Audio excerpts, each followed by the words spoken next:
Hello, Dr. 𝗘𝗽𝗀 here at the home of 𝗘𝗽𝗀MD.com in beautiful Seattle, Washington.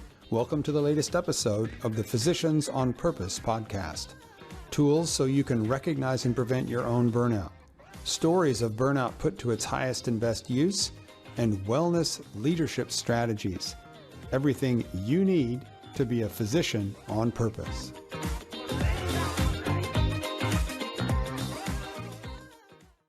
Hello, Dr. 𝗘𝗽𝗀 here, and let's talk again about how energy works inside a light worker, how energy works inside a physician.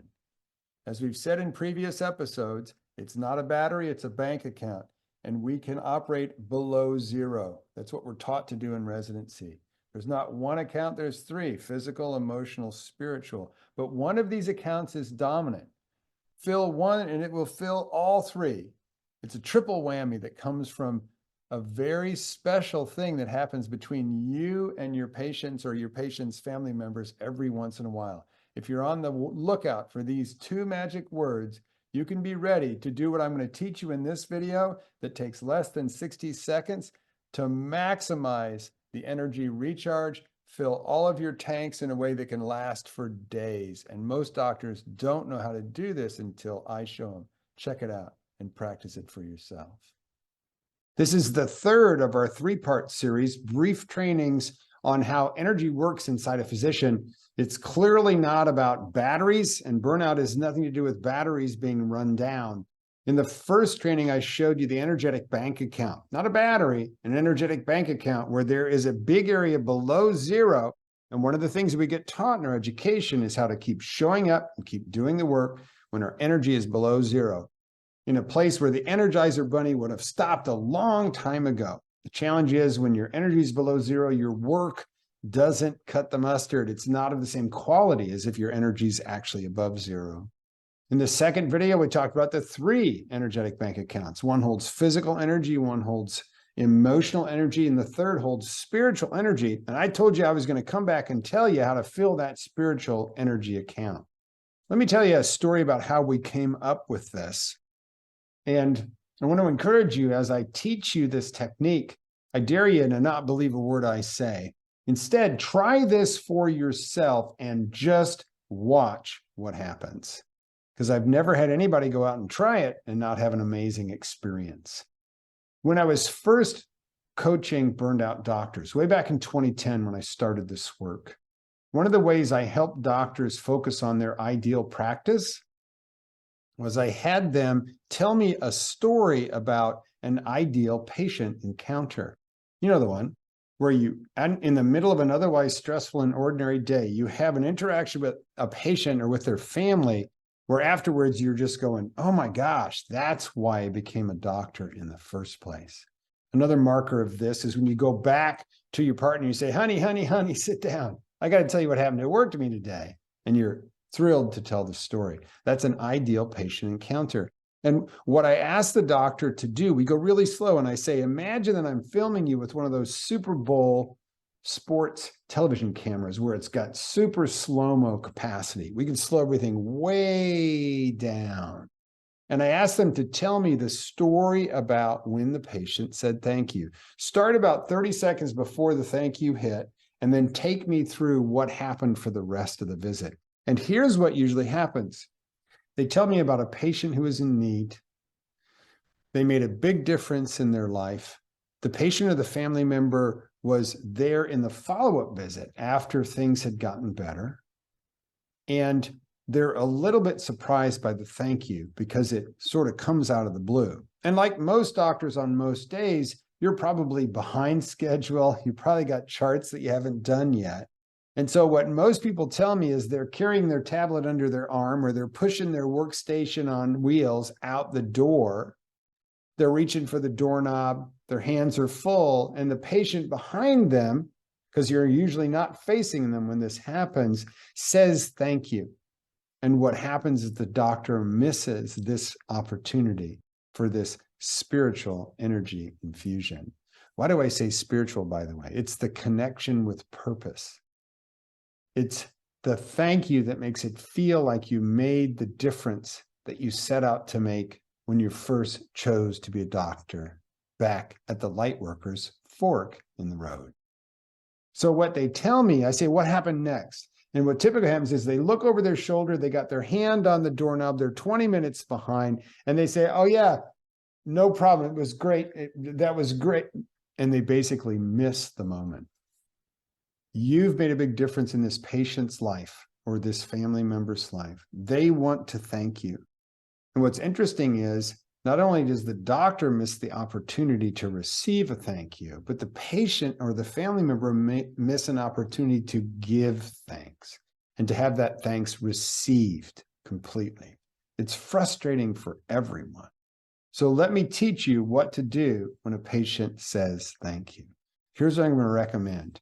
Even if you're surprised by the thank you, maybe you've got your hand on the doorknob, maybe your back's turned, maybe you are 20 minutes behind. When you hear the thank you, stop. So step one, stop. Hear it, stop. Empty your hands. Take everything in your hands. It doesn't matter how many papers or tablet computers or whatever is in your hand. Empty your hands.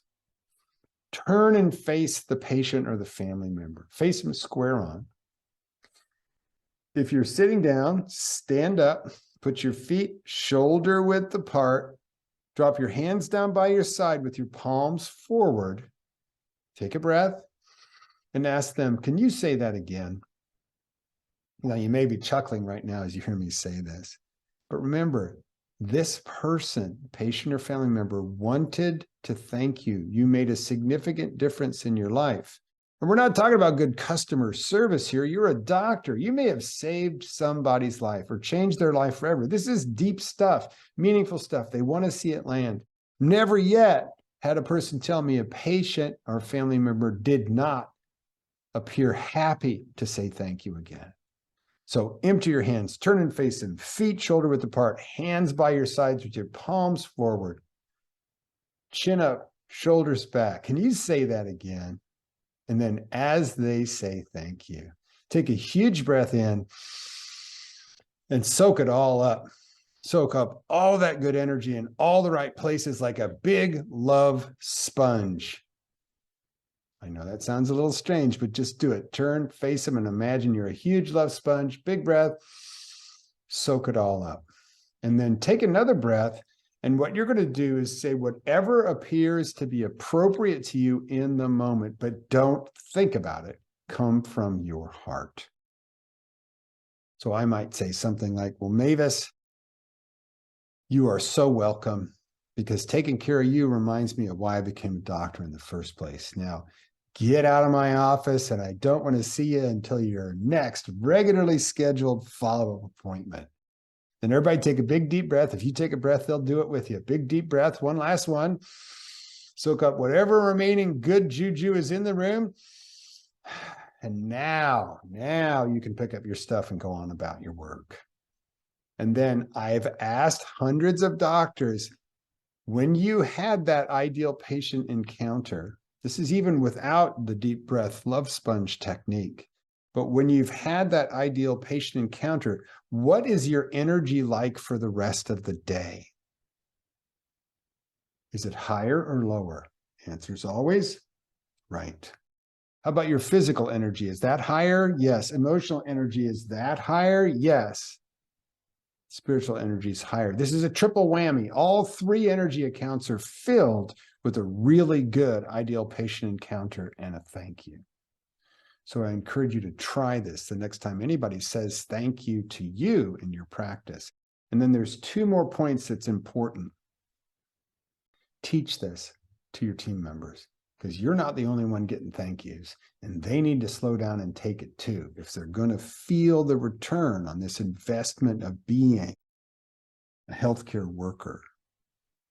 And last but not least is to understand that you have the power to give everybody on your team this spiritual energy infusion through you thanking them.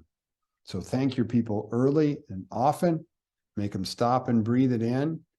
And as a leader, you can exert a very powerful positive influence on your team just with the words thank you and teaching them how to receive it.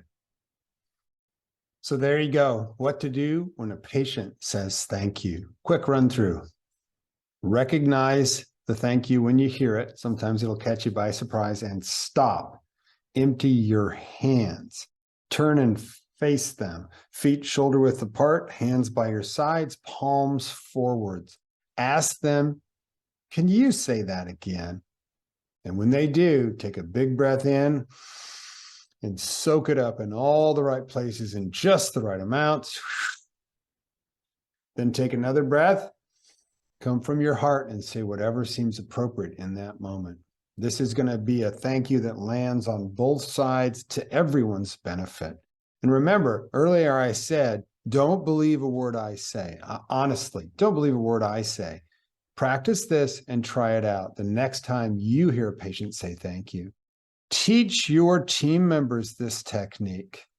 And when you say thank you, a thank you that comes from your heart for their help and their support in your practice, have them stand there and take a breath and soak it in and see what a difference it makes when thank you is used as a spiritual energy infusion to fill all three tanks. And I got another little tip for you too. If I say, remember your last ideal patient encounter, and you've got to think back a long time, like, oh yeah, it was 2 years ago.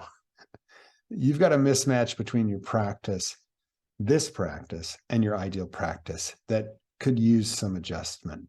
Hopefully you get a couple really good ideal patient encounters and thank yous a week at a minimum. And if that's not the case, we can certainly tune that up. So there you go. What to do when the patient says thank you. Secret to spiritual energy infusion in your practice. This has been Dyke Drummond, the latest edition of the Physicians on Purpose podcast, coming at you from Seattle, Washington, at the home of thehappymd.com. Until I see you on the next podcast, keep breathing and have a great rest of your day.